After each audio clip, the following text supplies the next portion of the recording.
Sous les ruines silencieuses de Damas, là où le temps semble figé et la douleur gravée dans chaque pierre, un secret ancien attend d'être réveillé. Un dernier calife murmure un nom chargé d'espoir et de promesses, le Mahdi. Aujourd'hui, je vous invite à plonger au cœur de ce mystère, à écouter ces murmures oubliés et à découvrir comment, dans l'ombre des décombres, la lumière prépare son retour. Préparez-vous à entendre l'appel qui résonne au-delà du visible. 1. Les pierres de Damas gardent un secret. Les murs tombés de Damas ne sont pas morts. Ils respirent. Sous chaque pierre, une mémoire. Dans chaque fissure, un vers. Le vent qui traverse les ruelles détruites ne souffle pas au hasard. Il chuchote aux âmes attentives, celles qui écoutent avec le cœur. Il parle d'un homme, vieux comme l'espérance et silencieux comme la patience.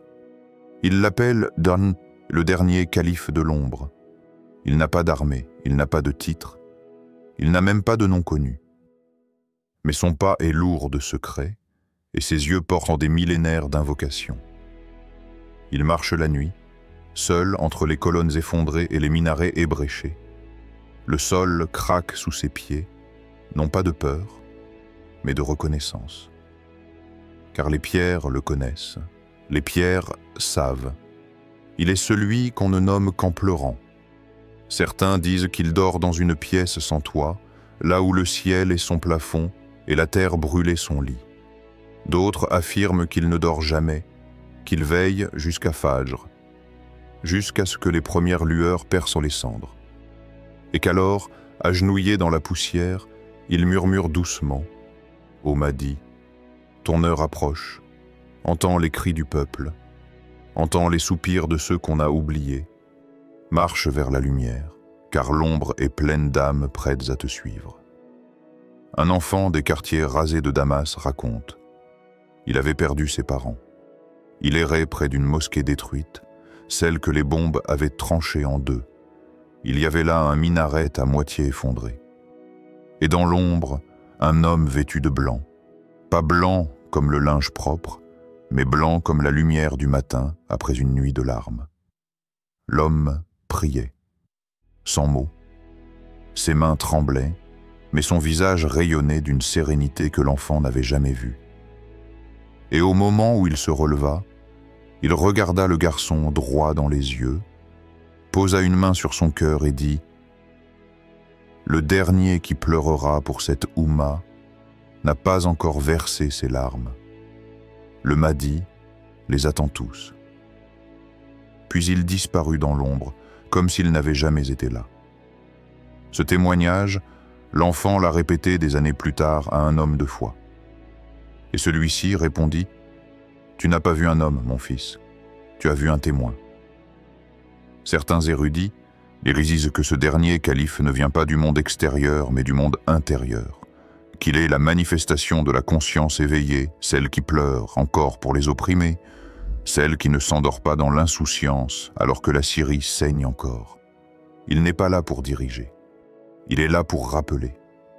Il ne veut pas être reconnu, il veut que le monde reconnaisse ce qu'il a oublié, que l'ombre peut cacher la lumière la plus pure, que les ruines sont parfois les lieux les plus sacrés. Car dans chaque pierre de Damas repose une invocation, une larme d'un père qui a perdu ses enfants, un cri silencieux d'une mère priant dans le noir, un espoir étouffé d'un vieillard qui regarde l'horizon, attendant un cavalier qui ne vient pas. Et lui, le dernier calife, les recueille. Il les rassemble dans ses prières nocturnes. Et à chaque rak'a, il les offre à Allah, les yeux levés vers un ciel que même les avions de guerre n'ont pas su éteindre. Ce n'est pas un homme à suivre, c'est un signe à lire. Un message vivant entre les interstices du temps et les lignes effacées des manuscrits anciens. Certains disent qu'il apparaît dans les rêves des pieux, toujours dans des lieux dévastés, toujours vêtu de blanc. Et à chaque fois, il ne parle pas plus que nécessaire. Il dit juste ceci. prépare ton cœur, car l'appel viendra. Et seuls ceux qui ont écouté les ruines entendront la voix du Mahdi. Toi qui écoutes, as-tu entendu, toi aussi, ces murmures dans les ruines de ta propre foi? As-tu senti cette douleur sourde, celle qui ne vient pas du corps, mais de l'âme? Et si ce n'était pas une légende? Et si toi aussi, tu étais un des cœurs que le Mahdi attendait? Non pour prendre les armes, mais pour élever une prière que même les anges répéteraient dans l'éther. 2. Le dernier souffle de la Syrie est le souffle du Mahdi, la Syrie. Terre de prophètes, terre de lumière. Mais aujourd'hui, à travers ces villes calcinées, c'est un vent chaud et amer qui souffle. Un vent que les anciens reconnaîtraient. Car ce n'est pas un simple vent de guerre, c'est un souffle prophétique. Le dernier souffle, le souffle d'une terre à l'agonie, mais pas encore morte. Une terre dont le cœur bat encore, même sous les cendres. Ce cœur, c'est la promesse. Celle que les récits anciens ont déposée entre les pierres de Cham. La promesse que lorsque la nuit sera la plus noire, une lumière naîtra, non pas une lumière de projecteur, mais une lumière qui brise l'invisible, une lumière que seuls les cœurs purs peuvent percevoir. Il est dit que le Mahdi ne surgira pas des palais. Il viendra de l'oppression. Il viendra de l'injustice accumulée. Et là, dans les ruines de la Syrie, cette oppression atteint son sommet. Mais c'est précisément là que l'histoire bascule. Ils disent que le dernier calife n'a plus de mots pour les hommes. Les mots ont été brûlés avec les écoles, les bibliothèques et les poètes. Mais il parle encore. Il parle aux anges. Dans ces prosternations longues et silencieuses, il prononce des prières que seul le ciel comprend. À chaque prière, les cieux vibrent. Et un verset s'élève au-dessus de Damas et dit « La vérité est venue et le faux a disparu. Car le faux est destiné à disparaître. » Sourate Al-Isra 17-81. Chaque fois que ce verset est récité dans le monde, on dit qu'une pierre se redresse à Damas, que quelque chose dans l'invisible se répare, et que quelque part, le Mahdi ressent un frémissement dans son âme. Dans un camp de réfugiés près de la frontière libanaise, une vieille femme, les yeux creusés par les larmes, partagea un rêve qu'elle avait eu. « J'ai vu un homme vêtu de blanc, debout sur un toit effondré de Homs. Il avait les mains levées vers le ciel. Autour de lui, tout était silence. Il s'est tourné vers moi et a dit « L'épreuve est presque finie. Damas ne tombera pas sans que l'étendard du Mahdi ne s'élève dans l'ombre. » Puis, dans son dos, un feu immense s'est levé, mais il n'a pas brûlé. Il a éclairé. Ce rêve, elle l'a raconté en tremblant, les mains levées vers le ciel. Et ceux qui l'écoutaient ont tous eu les larmes aux yeux. Parce qu'ils savaient qu'il y avait là plus qu'un rêve. C'était un écho du futur. Le monde regarde la Syrie comme un champ de ruines. Mais Allah regarde la Syrie comme le point de départ d'un basculement cosmique. Ce n'est pas un pays qu'on détruit, c'est le berceau d'un éveil qu'on tente d'étouffer. Mais nul ne peut éteindre ce qu'Allah veut allumer. Il y a des lieux sur terre où le sang appelle la justice. Et quand ce sang est versé dans l'innocence, il devient témoignage céleste. Chaque goutte versée en Syrie est une lettre dans une invocation que le Mahdi lira. Et quand l'ensemble des larmes sera complète, le voile tombera et le juste apparaîtra. Les signes sont là, mais voilés, non pas pour tromper, mais pour que seuls ceux qui cherchent avec sincérité les découvrent. L'effondrement que l'on voit, n'est-ce pas en vérité une purification? Les nations tombent, mais les cœurs se réveillent. Les palais s'écroulent, mais les consciences se dressent.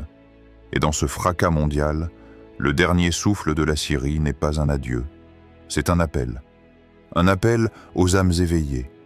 Un appel aux 313 cœurs cachés.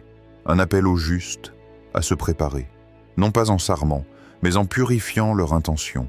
Et toi qui écoutes, Quand tu vois ce chaos autour de toi, le ressens-tu comme la fin ou comme le début d'un basculement? Et si tu regardes au plus profond de toi-même, vois-tu un monde qui s'effondre ou un monde ancien qui meurt pour laisser place à l'ère du Mahdi? Car peut-être que ce que tu prends pour un effondrement est en réalité une purification. 3. L'armée du silence et les 313 éveillés. Il y a des guerres que l'on ne voit pas, des batailles que l'on ne compte pas en hommes ni en armes. Ce calife caché ne marche pas avec des soldats brandissant des épées ou des fusils. Il ne recrute pas dans les places publiques ni sous les projecteurs des médias. Son armée est invisible.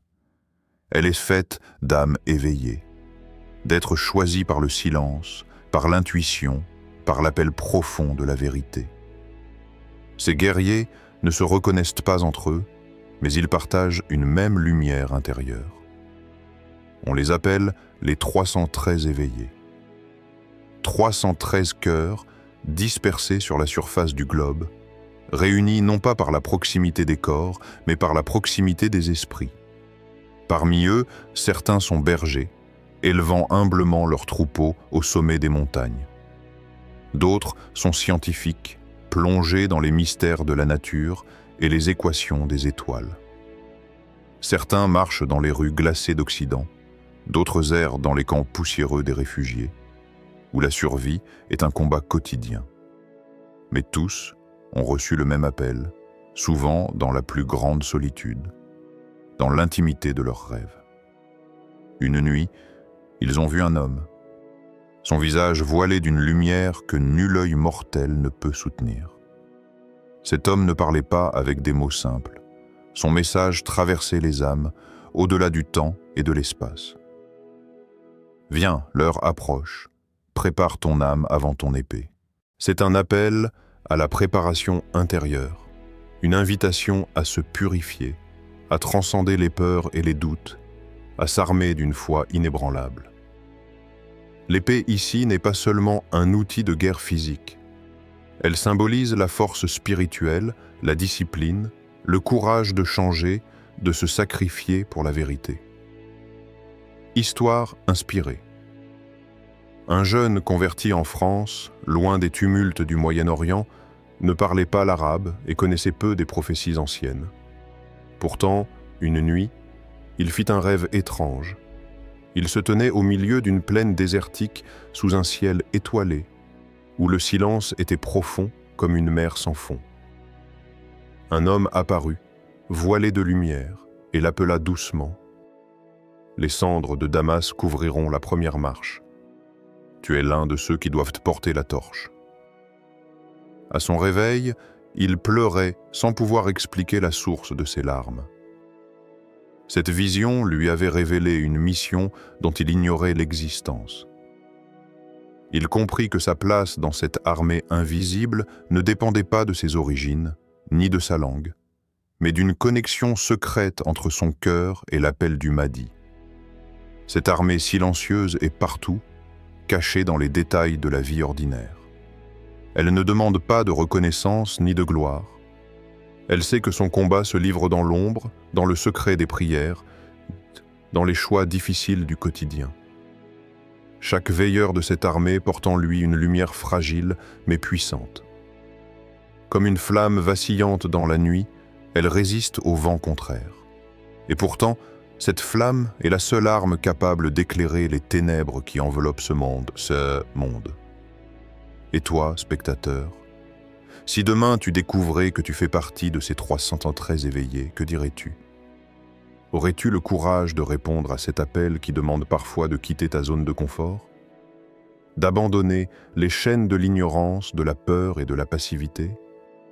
Aurais-tu la force de porter la torche, même si cela signifie un marcher seul, dans l'inconnu, vers un destin qui te dépasse? Cette armée n'est pas un groupe fermé. Elle n'a pas de drapeau, ni de cérémonies officielles. Elle est une vibration intérieure, un éveil de conscience qui transcende toutes les frontières humaines. Le dernier calife murmure à ceux qui savent écouter. Il ne cherche pas des héros, mais des âmes sincères. Des cœurs prêts à s'élever, à purifier leur intention, à vivre selon la lumière et la justice. Parce que le vrai combat n'est pas contre les hommes, mais contre les ténèbres en nous-mêmes. Et ce combat, toi seul peux le mener. Et cette armée, elle commence en toi. 4. Le murmure devient cri. Et Allah témoigne. Les siècles ont passé. Les guerres ont déchiré des terres, des familles, des âmes. Les voix se sont éteintes, lentement, étouffées sous le poids des pierres, des poussières et des silences forcés. Mais dans les ruines de Damas, un souffle s'élève. D'abord un murmure, une voix faible, presque inaudible, qui traverse le voile du temps et de la douleur. Ce murmure n'est pas une plainte, il est un secret, un appel, une promesse qui traverse les cœurs endormis, réveillant l'espoir. Un murmure qui lentement se transforme. Il devient un cri chargé d'espoir, un cri d'appel à la justice, un cri que même les pierres brisées reconnaissent. Le dernier calife, celui que personne ne voit, connaît la vérité de ce cri. Il sait qu'il ne pourra peut-être jamais goûter la victoire, qu'il ne verra pas la lumière briller pleinement sur les ruines de sa terre. Mais il sème. Il sème des graines invisibles, des graines de conscience, des graines de patience et de foi. Il sait une chose, le Mahdi ne viendra pas pour les foules, il ne viendra pas pour les puissants, il viendra pour les cœurs, pour ceux qui ont su préparer leur âme à entendre l'appel, pour ceux qui ont gardé la lumière, même dans les ténèbres. Et ce cri, ce murmure devenu voix, il atteindra un jour le trône d'Allah. Il sera entendu au-delà des cieux, des mondes visibles et invisibles, car chaque larme versée dans le silence de l'injustice n'est pas perdue. Chaque prière silencieuse, même faite dans le doute, est gravée dans l'invisible, devant celui qui ne dort jamais, et ton Seigneur ne dort jamais. Il n'oublie pas les opprimés, il n'oublie pas ceux qui espèrent en lui dans les ténèbres. Histoire finale. Sur 3 continents différents, des hommes pieux, isolés par la distance mais unis par la foi, ont partagé un rêve étrange et puissant. Dans ce rêve, une voix claire, dans une langue qu'ils comprenaient tous, résonnait à l'unisson. Le Mahdi est déjà debout, il attend que vous marchiez vers lui. Le dernier calife a fini de murmurer, à vous de parler. Cette voix n'était pas un appel à la guerre, mais un appel à l'éveil, à lever la voix, non pour dominer, mais pour témoigner, pour que la justice et la lumière retrouvent en leur place sur cette terre blessée. Les hommes se sont réveillés, bouleversés, sentant au plus profond d'eux-mêmes que ce message n'était pas une simple vision, mais un devoir sacré.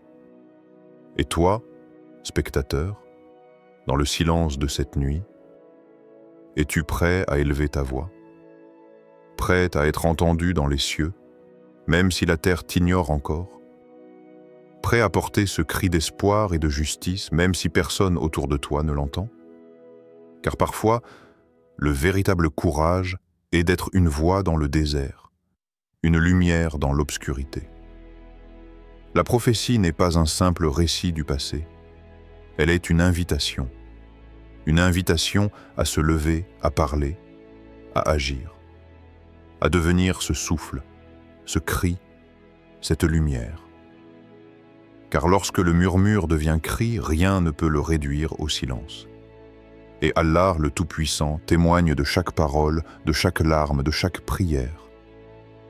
Ces murmures sous les ruines ne sont pas que des mots portés par le vent. Ils sont le souffle d'une vérité qui traverse le temps et l'espace, un appel à éveiller nos cœurs endormis. Le dernier calife a fini de murmurer, mais le véritable éveil commence maintenant, en toi, en nous tous. Es-tu prêt à répondre à cet appel silencieux? Que la paix et la lumière d'Allah guident chacun de nos pas vers cette vérité profonde. Amin.